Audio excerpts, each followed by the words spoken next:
First, we have a president of the country. In the recommendation from the committee, they have said that the person who is to become president can be a dual citizen. You must think like that. No, you must think like that. The person, based on the recommendation, who is to become president can be a dual citizen. First, second, or third generation Jamaican themselves. No, then if you did have a problem with somebody being a dual citizen leading the thing, or you put the person who are going to be the head of state now as a dual citizen, it means your position is not a principled position. You're an opportunist. Because you realize the mark of a British passport, you're trying to use that to hoof him. So Dayton Campbell wire the Jamaican Labour Party. Dayton Campbell expose a bag of them. Look on your screen, people. Dayton Campbell wire and expose the Jamaican Labour Party. You definitely don't want to miss these people. If you live in a glass house, don't throw stone. Now them start something with them can't angle. And right now, it look like you wall of them over the Jamaican Labour Party. I'm going to need a little bangle. Boy, I'm here to tell you, say, them stir up your hands, people. Now, I don't know if them can keep up. But it go hard for the Jamaican Labour Party keep up. People, bless up to my viewers and my subscribers. Them. May hope everybody having a blessed and a wonderful evening. Now, my viewers and my subscribers, remember, in everything you do, always put God first. In every and any situation, just always remember to call upon God. Always remember to pray, because a prayer day keep the devil away. Now, my viewers and my subscribers, man who suspected of unaliving Portmore teacher are now in police custody. Jaja, people, we have information on that. Plus, another teacher went missing, this time a 26-year-old female. People, we have so much coming up inside this update, so you definitely don't want to miss none. But guess what? Leave a like on this video, give it a thumbs up, also subscribe if you haven't subscribed as yet, and turn on the post notification bell so whenever we drop new content, you will be first to be notified. Alright? We are going to run the intro and come back. So we soon forward.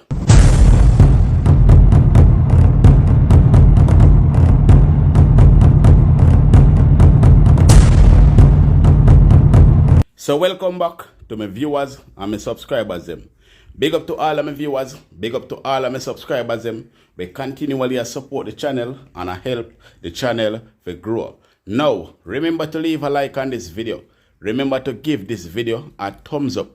Also, if you are new viewers first time on my channel, then please subscribe to my channel and turn on the post notification bell so whenever we drop new content, you will be first to be notified. Share the content with a friend, a family, a loved one. Share it on your social media platform. And remember, we are on our way to 100k subscribers. So if you haven't subscribed yet, people, now is the time for you to join the Dancehall Royalty Review TV family. Subscribe right now. Share the content with a friend. Tell a family if you subscribe to the channel.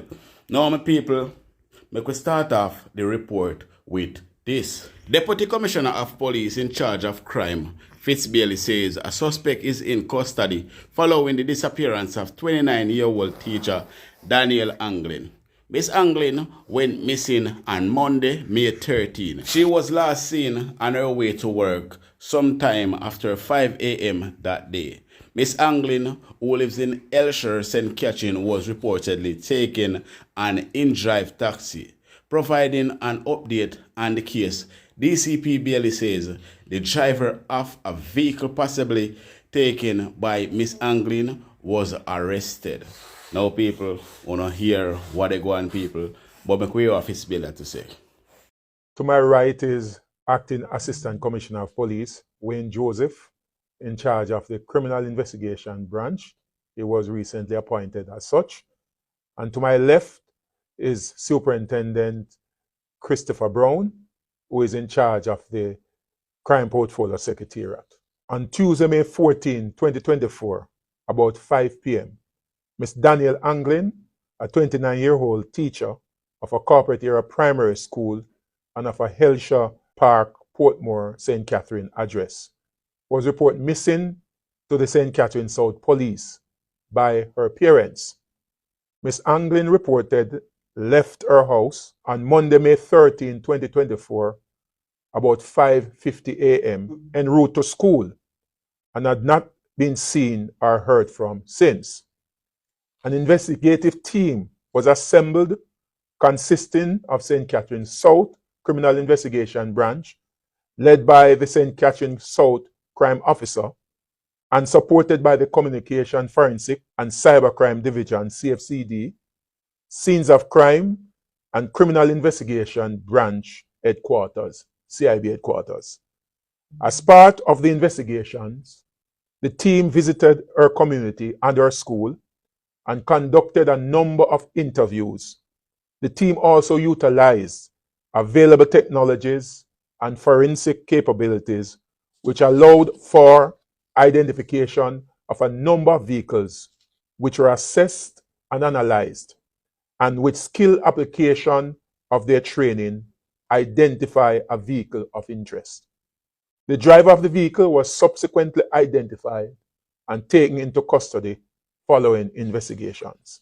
Again, with the use of technologies, we were able to identify a location in Salt River in Clarendon as the last identifiable location that Miss Anglin was in. As a direct result, a number of searches were done within sections of St. Catherine and Clarendon.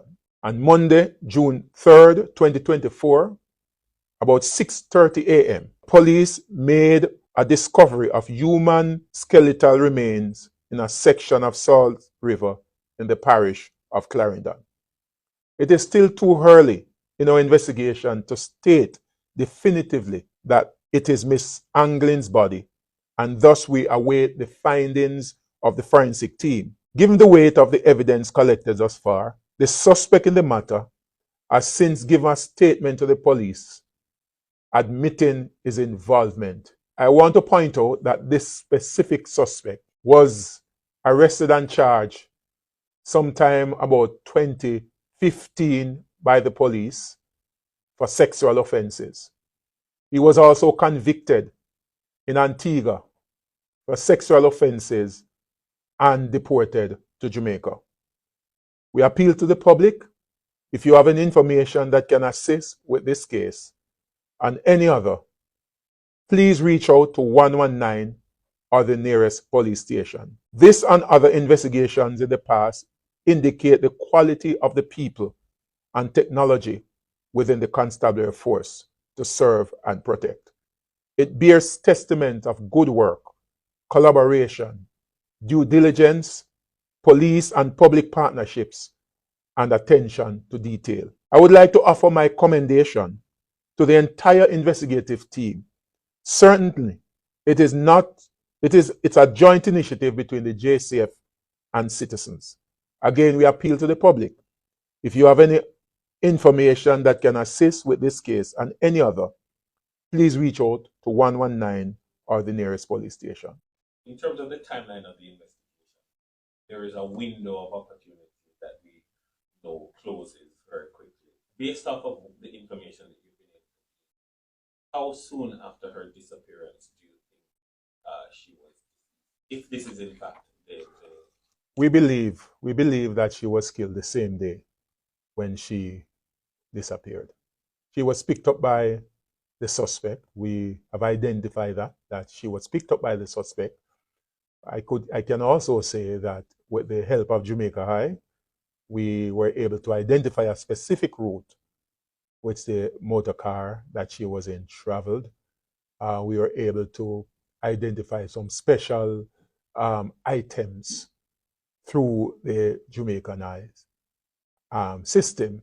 And so we believe that she was taken to the location, and based on the analysis that was done by CFCD, we believe that she was taken to that specific location and killed. Was this case random? How did she end up in this? Can you say? So it is our information that the suspect operates one of those rideshare service, one of the challenges that we are faced with as investigators is we do not have any local-based association or organization that we can contact when investigating cases involving these type of services.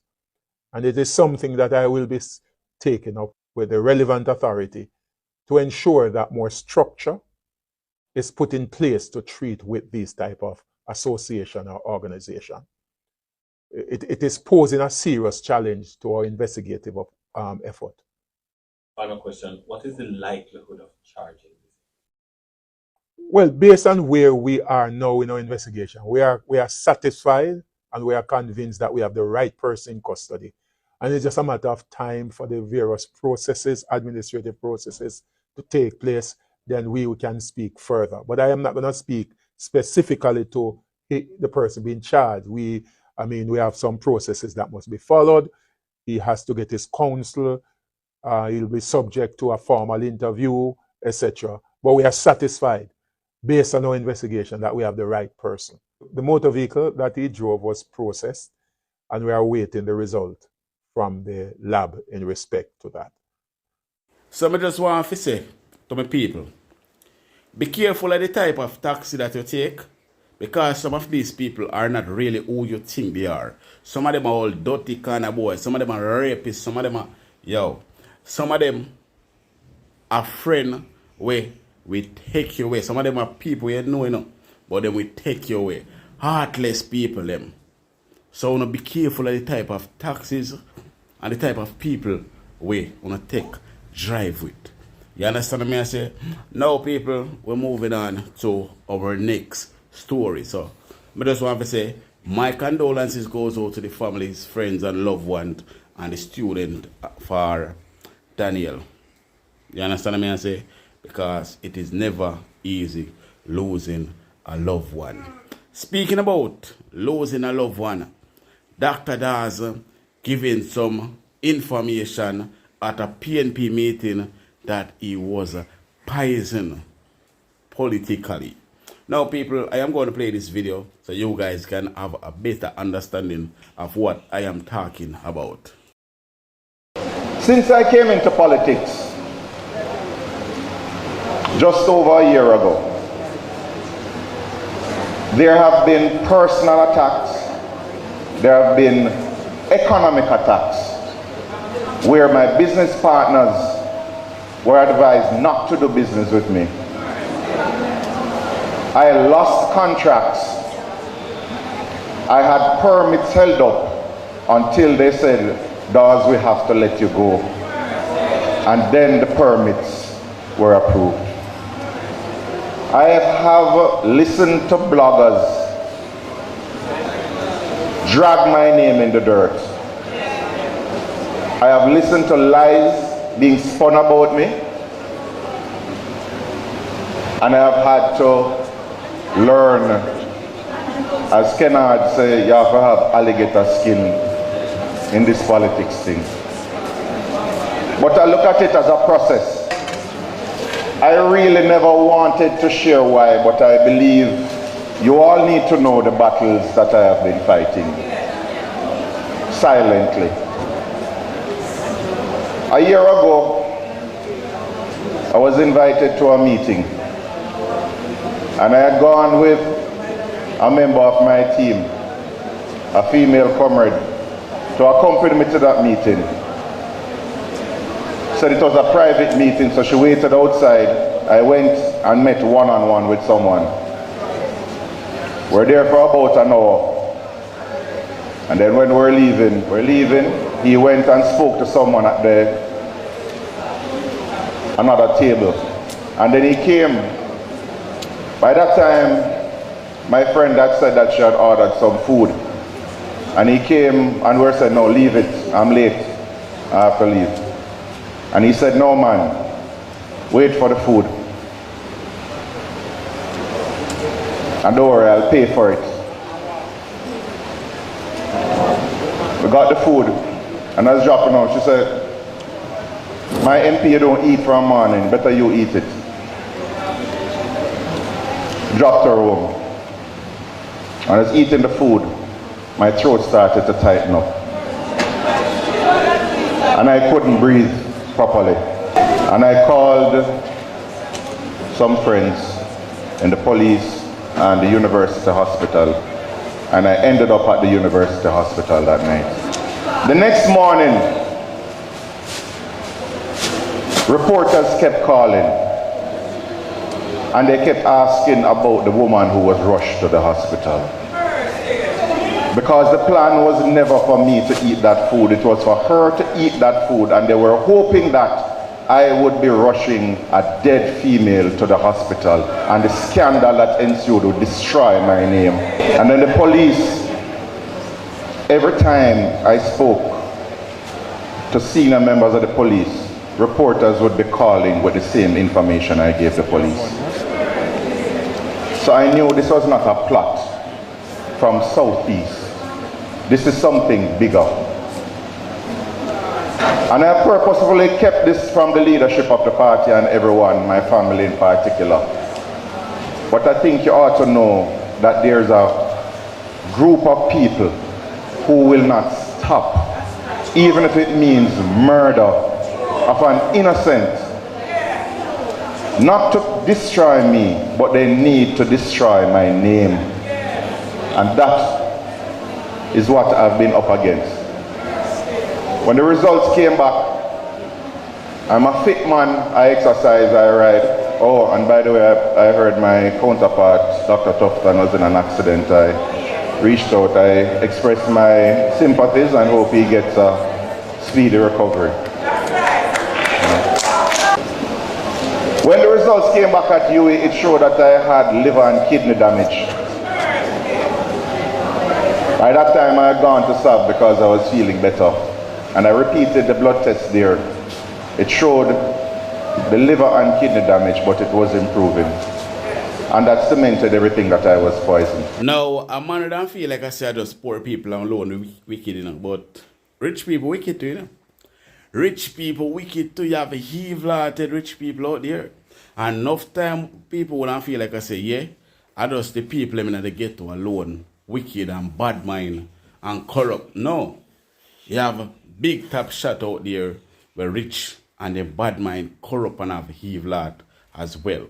You understand? But Dr. Daz, me only glad say you overcome all of that obstacles and you could be able to tell the story, brother. You understand? Not many have been poisoned and make it out alive. So I just want to say, big up yourself, Dr. Daz. Alright? Now people, Dr. Dayton Campbell and whip the Jamaican Labour Party on them foot. Now, inside this video that I am about to play, the Jamaican Labour Party get exposed wicked. And them never realize it. If you live in a glass house, don't throw stone. If you live in a glass house, not throw stone. Now them did feel like I say, when them do all of that, the Jamaican people did go turn against the opposition leader, Marky British, aka Mark Golin. But it turned out that the Jamaican people even love Mark Golin more. And people, if you don't love Mark Golin even more, then leave a like on this video. Leave a like on this video if you don't love Mark Golin more. That these people are trying to put dirt on Mark Golin name. Because, me tell you, you know, them desperate. The way of them desperate, them make Christopher Tough Time and Valiant go plan say, boy, who get lick off a bicycle. But yet still, you are yet to see a video footage or a picture of that accident. A popular entertainer like Valiant and a popular politician like Christopher Tough Time in a motor vehicle accident or whatever them call it. And there is no picture to prove it. There is no video to prove it. The only thing that you see is Valiant and Christopher Tough Time in a hospital. Or we even don't know say, or we don't know say, a woman lick Christopher tough time in a rotted. Or we don't know that. Because he can't go so, you know. And himself and take him off a bicycle, you know. But then again, it is all a plan. It is all a prank. It is all a setup for trick the Jamaican people. But that, we are going to take a look into what Dr. Dayton Campbell had to say about the Jamaican Labour Party members that are dual citizens. Senator Matthew Samuda, the minister responsible for water, announced he was born in England and is in the process of renouncing his British citizenship. This week, the opposition PNP has questions. Michelle Charles, were you a dentist in the USA? It's public knowledge that Michelle Charles, MP for St. Thomas Eastern, was a practicing dentist in Florida, USA. If the answer to number one is yes, is it true that in order to be a dentist, you have to be a citizen of the country? I ask questions, you know. Because I love to ask questions. And so me learn. If the answer to that is true, did you give up your citizenship to the US of A? If so, when did you give it up? In a February 2022 post on social media, Ms. Charles wrote, "Giving up my U.S. citizenship and U.S. work permit to serve the people of Jamaica." Under the Constitution, Jamaican parliamentarians can also be citizens of Commonwealth countries, including England. The United States is not part of the Commonwealth. Opposition leader Mark Golding was born and raised in Jamaica, but gained UK citizenship because his father was from England. Labour Minister Pernell Charles Jr. indicated that the opposition leader is consulted on several significant positions, so there is no room for divided loyalties. PNP General Secretary Dr. Dayton Campbell also had more questions.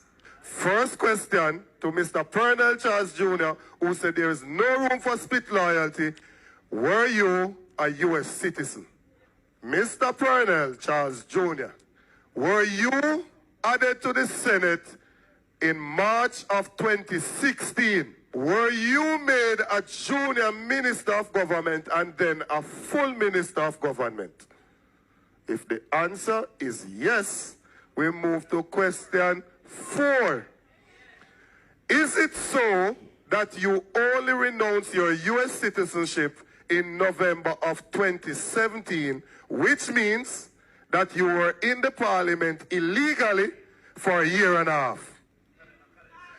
If the answer to question 4 is yes, we want back with money. In the meantime, Dr. Campbell took the government to task over the $451 million paid so far to lease a building for the Mandeville Tax Office. The building is still unoccupied. TAJ officials said renovation would cost roughly $1 billion and the building will not be ready until about September 2025. How can you have a government that's saying that they care about people and they are spending $2 billion before them going to one building?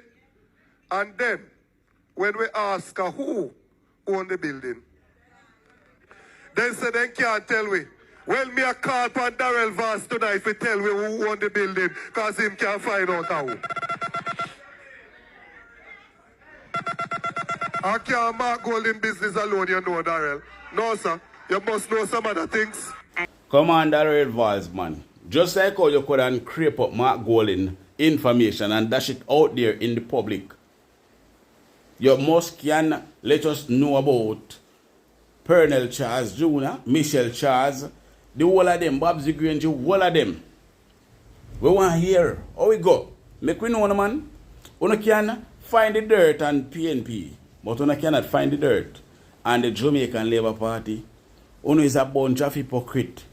You is a bunch of hypocrite. Now, you try to make Mark Golding name look bad, but when you check it out, a phone members name look bad because you have even people in the parliament that are Palestinian. People are working illegally in a parliament there. And you want to put on the mouth and the opposition leader, Mark Golding. Pick the beam out on the eye before you pick it out of somebody else. If you live in a glass house, no chew, no stone, see it a backfire upon you there. It a backfire upon you because you is nothing but a bunch of hypocrite. But the people of Jamaica say, I should tell you guys that time come. The people them say time come. Now people, more want to tell them in the comment section while you leave a like on this video. Make them know say, time come for your change. Time come for your leader with integrity. Time come for your leader that we can trust. Time come for your leader that will not sell us to the devil.